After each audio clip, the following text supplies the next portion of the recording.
Прокуратура Момского района утвердила обвинительное заключение по уголовному делу в отношении бывшего работника пожарной части.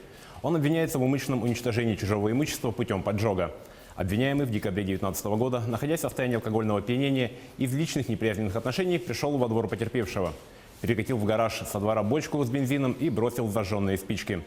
В результате произошел взрыв. Сгорели гараж, 2 снегохода и имущество на общую сумму свыше 800 тысяч рублей. Взрывной волной обвиняемого выбросило из гаража. Он получил ожоги рук и лица. После утверждения обвинительного заключения уголовное дело направлено прокурором в суд для рассмотрения по существу. После возбуждения уголовного дела обвиняемый из пожарной части был уволен. Прокуратура Удачного в ходе мониторинга сети интернет выявила 15 ресурсов, содержащих информацию о продаже поддельных школьных аттестатов и дипломов о среднем и высшем образовании, а также водительских удостоверений. На данных сайтах, доступ к которым не ограничен и не требует регистрации пользователей, предлагались услуги по изготовлению фальшивых документов об образовании без прохождения обучения в установленном законом порядке. За изготовление, сбыт и приобретение поддельных документов, представляющих право или освобождающих от обязанностей, предусмотрена уголовная ответственность. Учитывая, что размещенная на страницах информация может побудить граждан к противоправным действиям, прокуратура Удачного направила в суд административные исковые заявления о признании указанной информации запрещенной к распространению на территории Российской Федерации и об ограничении доступа к ним. Суд рассмотрел и удовлетворил требования прокуратуры в полном объеме. Якутской прокуратурой по надзору за соблюдением законов в исправительных учреждениях проведена проверка соблюдения законодательства, регламентирующего привлечение осужденных к труду. Установлено, что администрациями учреждений не принимается достаточных мер по обеспечению привлечения осужденных к труду, созданию рабочих мест, трудоустройству осужденных в целях возмещения причиненного ущерба государству и гражданам, а также выплате алиментов. Также выявлены и другие нарушения. Допускается неисполнение требований по введению учета времени работы осужденных, выявлены нарушения в сфере охраны труда, связанные с неполным обеспечением осужденных спецодеждой и средствами защиты.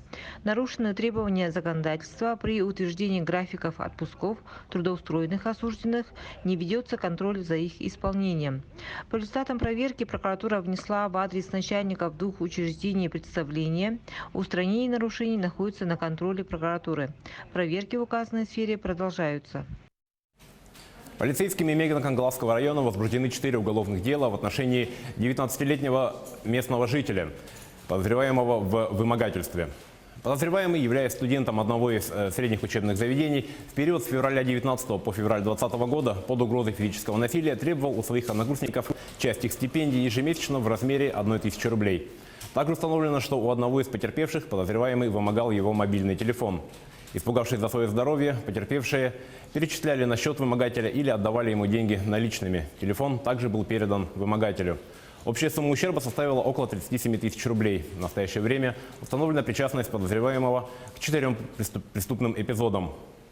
В отношении его избрана мера пресечения в виде подписки о невыезде.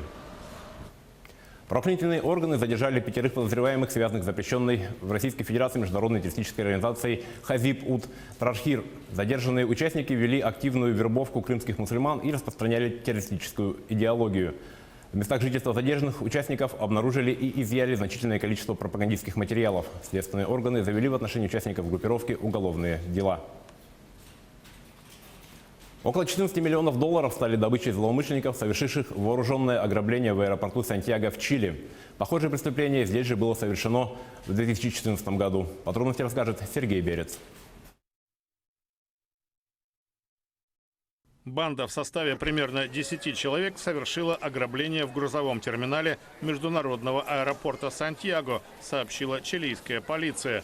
Вооруженные злоумышленники въехали на территорию на фургоне с маркировкой почтовой компании DHL и атаковали автомобиль охранной фирмы Brinks.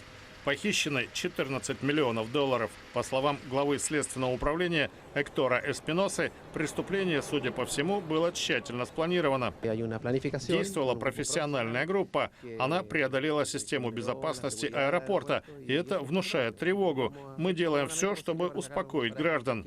Бывший начальник полицейского управления по борьбе с грабежами Тревор Оярсун отмечает вопиющие просчеты охраны. en vehículos y solo se les pida. У людей в машине просто спросили, кто они. Номер автомобиля не был зарегистрирован, его никто не проверил. Машину не досмотрели на предмет оружия. Дополнительным бонусом для налетчиков стал 1 000 000 евро. По мнению следователей, банда действовала по наводке информатора. Похожее ограбление произошло в том же аэропорту в 2014 году. Преступники скрылись с 10 миллионами долларов. Принятые меры по обеспечению безопасности не предотвратили новый налет. На этом наш выпуск подошел к концу. О чрезвычайных происшествиях в мире, в стране и республике мы расскажем в следующих выпусках новостей.